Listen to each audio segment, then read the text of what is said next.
Bonjour à tous et bienvenue donc sur la chaîne YouTube du collectif Les Mots du Silence. Je pense que vous commencez à me connaître, donc je m'appelle Anna Vicente et je suis la porte-parole du collectif. Avant de commencer cette vidéo, je voulais glisser un petit mot par rapport à l'action que j'ai menée toute la semaine et que je vais continuer à mener. Dans un premier temps, en fait, je souhaite vraiment souligner le fait que je suis apolitique et que derrière mon action, il n'y a aucune manœuvre politique et aucun message politique. C'est simplement qu'en fait, je souhaite que les promesses qui sont faites aux victimes à la télévision ou dans n'importe quel média soient respectées.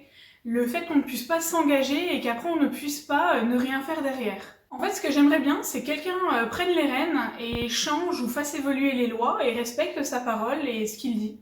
Et d'ailleurs, je tiens quand même à dire que j'estime que quelqu'un qui dit qu'il va le faire et qui ne le fait pas, en fait, ça ne vaut rien. Et personnellement, quand je vois l'énergie que me demande mon combat tous les jours, j'imagine même pas les victimes qui ne sont absolument pas entourées. Et je pense que ça, il faut réaliser que quand on fait des promesses, on fait espérer les gens et que du coup, faire des promesses en l'air, c'est absolument pas correct. Donc moi, ça me révolte et j'aimerais beaucoup qu'on donne beaucoup plus de moyens à la justice pour que le travail soit fait correctement. Clairement, je dirais qu'actuellement, la justice française est totalement anesthésiée. J'ai décidé de mettre une photo par jour pour en fait illustrer le mépris que représente le silence de la justice et combien de temps ça peut durer. Et d'ailleurs, je tiens à dire que même s'il doit continuer très longtemps, je le ferai. Et en fait, cette action-là, je la mène pas que pour moi, je la mène aussi pour les autres victimes, pour qu'on arrête d'être entendu quand on l'est et que surtout on soit écouté. Alors c'était juste une grosse parenthèse avant la vidéo de la semaine qui va en fait traiter sur le fait que des victimes peuvent se trouver dans un désarroi immense, surtout en fait quand elles ne sont pas écoutées. Et justement, il y a une très grosse différence entre entendre et écouter. Et même si déjà entendre c'est déjà un début, il faut écouter. Parce que lorsqu'on écoute une victime, on peut comprendre son histoire, on peut comprendre par quoi elle peut passer. Et du coup, on peut comprendre son désespoir. Il faut savoir que même si une victime ne le montre pas, elle peut passer par des moments psychologiquement et physiquement très durs. Et moi, je sais que c'est dans ces moments-là que je regarde le chemin parcouru, que je regarde la création du collectif, que je regarde vos partages, que je regarde vos réactions et que clairement ça m'encourage. Et je sais que dans ces moments-là, mon mari s'en rend très vite compte de mon désarroi, du fait que je sois désespérée et qui m'encourage. Mais qu'en fait, il faut comprendre qu'une victime est dans un tel désespoir psychologique, dans une détresse immense psychologique, que souvent elle-même a du mal à écouter les encouragements que les gens peuvent lui donner. Il faut comprendre qu'une victime peut parfois plonger dans des détresses psychologiques tout simplement à cause d'une situation ou d'un événement inattendu, qui en fait va simplement la replonger dans le passé. Ça fait pas du tout de la victime une personne faible, ça fait de la victime une personne qui est une survivante et qui a vécu quelque chose de très compliqué, un choc psychologique. C'est très important pour les victimes que les bons mots soient utilisés. Voilà, viol, attouchement sexuel, agression sexuelle, parce qu'il faut savoir que des attouchements sexuels, c'est en fait une agression sexuelle. Le fait de dire attouchement sexuel, pour moi, c'est minimiser l'agression sexuelle.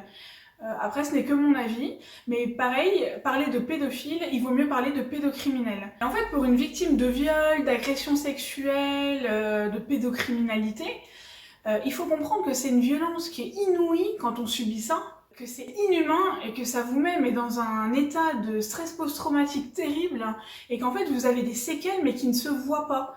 Donc vous n'avez pas perdu une jambe dans un accident, même si je dis pas que c'est moins grave ou autre, c'est pas du tout ce que je veux transmettre dans la vidéo, mais en fait vous avez des séquelles qui sont non apparentes. Et vous devez vivre avec, et en fait les gens passent leur temps à croire que vous n'avez aucune séquelle, ou même pire, méprisent vos séquelles, parce que pour eux vous avez de la chance d'être encore en vie. Moi, je peux vous dire en tant que victime que je suis pas sûre que ce soit une chance après avoir vécu ça. Pareil, c'est que mon avis. Mais il y a voilà, une reconstruction psychologique à faire derrière, et les gens ont vraiment du mal à le prendre en considération. Par exemple, moi, pour ma part, quand j'ai des souvenirs qui me reviennent, alors ça peut être n'importe quel petit événement qui me les rappelle, en fait j'ai les mêmes douleurs que quand ça se passait, donc des fois je passe par des moments mais atroces, où en fait j'ai les mêmes douleurs que quand ça m'arrivait, et moi il faut que, si ça arrive au travail ou autre, il faut que je vive avec, et il faut que je continue avec dans ma journée ou autre.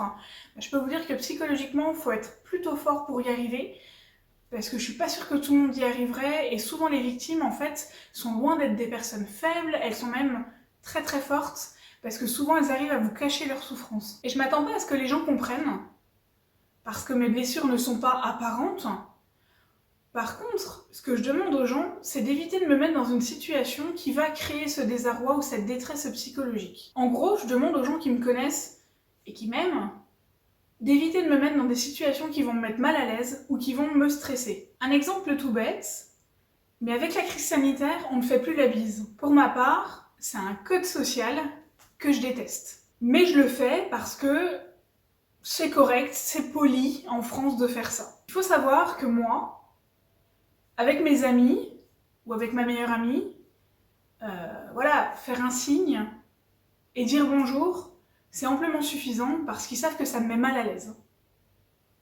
Ça me met mal à l'aise parce que moi, ça me rappelle des souvenirs.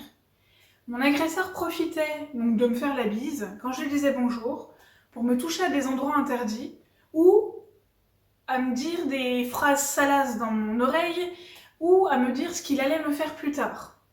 Donc autant vous dire que c'est des choses, pour moi, c'est pas des bons souvenirs et que clairement, le fait de ne plus avoir à faire la bise pendant la crise sanitaire, moi, ça m'arrange bien.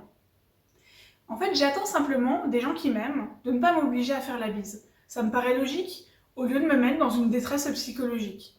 C'est pas quelque chose qui va me mettre dans une détresse psychologique dingue, mais c'est pas quelque chose d'agréable pour moi, donc j'estime que les gens qui m'aiment, ils peuvent comprendre que ça me met mal à l'aise, et que même si c'est un code social, c'est pas mal poli de ma part de ne pas le faire, c'est simplement que je n'ai pas envie. Et je pense pas que ce soit mortel de ne pas faire la bise à quelqu'un. Et en fait, ce genre de code social, ou ce genre de situation, que vous soyez victime ou non, personne n'a à vous forcer à le faire, et si vous n'êtes pas victime ou vous êtes quelqu'un de normal, en fait arrêtez de forcer les gens à faire des choses parce que soi-disant c'est poli. On parle pas de quelqu'un qui crache dans la rue ou vous demandez de lui demander d'arrêter de cracher au sol. Là vous demandez à quelqu'un de vous faire la bise en disant que c'est quelque chose de correct. Peut-être que la personne a une autre culture ou peut-être que la personne est comme moi et qu'elle aime pas ça ou qu'elle aime pas le contact physique. Ça fait pas de la personne une personne frigide ou une personne mal polie. C'est simplement que la personne n'a simplement pas envie, ça la met mal à l'aise, donc ne la forcez pas à le faire. Et pareil, même s'il y a des codes sociaux obligatoires, quand ils mettent mal à l'aise quelqu'un, je pense qu'on peut les oublier. Quand je vous parle de détresse psychologique, je vous parle de la vie de tous les jours, où quand vous êtes une victime, vous êtes obligé de vivre en quelque sorte comme si vous n'était rien arrivé. Tout simplement parce que les gens n'acceptent pas votre souffrance ou ont très très peu d'empathie avec votre souffrance. Parce que votre blessure n'est pas apparente. Je continue de le dire.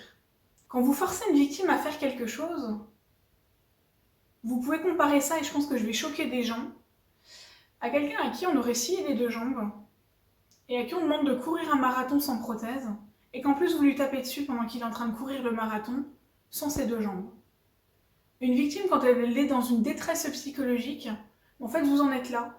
Vous êtes en train de mettre quelqu'un dans un trou et vous lui tapez dessus avec une pelle pour qu'il rentre plus vite dans le trou. Je pense pas que ce soit très intelligent et surtout je pense pas que ce soit très utile. Donc je pense que c'est des comportements que vous pouvez éviter. En fait c'est la même chose chez la victime, c'est juste que chez la victime c'est pas visible. Vous êtes en train de lui taper dessus et l'enfoncer dans le trou, c'est juste que vous le voyez pas. En fait si je fais cette vidéo cette semaine, c'est pour vraiment dire aux gens, ayez de l'empathie envers les victimes. C'est pas parce qu'elle pleure pas, c'est pas parce qu'elle ne crie pas, c'est pas parce qu'elle ne tape pas du poing sur la table qu'elle ne souffre pas. Donc ayez de l'empathie envers les victimes. Et de toute façon, vous êtes concernés, parce que tout le monde est concerné par la pédocriminalité, et qu'en fait, en partageant les vidéos ou même en agissant de votre côté, pas forcément en agissant avec le collectif, vous sauvez les générations futures. Et je pense qu'il faut commencer réellement à se battre maintenant pour les générations futures. Je pense qu'on est assez à avoir été ravagés par ça, pour ne pas agir, et que justement je trouve ça révoltant que les lois ne changent pas, qu'elles n'évoluent pas assez vite, parce que quand vous savez le nombre de personnes concernées, mais comment vous pouvez ne pas agir? Comment vous pouvez vous permettre d'attendre pour agir? Ayez de l'empathie envers les victimes, agissez, même si pour vous c'est rien de votre côté, pour une victime c'est énorme. Je vous remercie d'avoir regardé la vidéo, puis je vous dis à la semaine prochaine. Et n'hésitez pas à me dire s'il y a des thèmes que vous aimeriez que j'aborde sur la chaîne. Donc on m'a déjà envoyé des suggestions. Et je vous remercie aussi pour toutes les personnes qui me disent que je les aide. Parce que même si j'aide une personne par semaine, ou même deux, pour moi c'est énorme.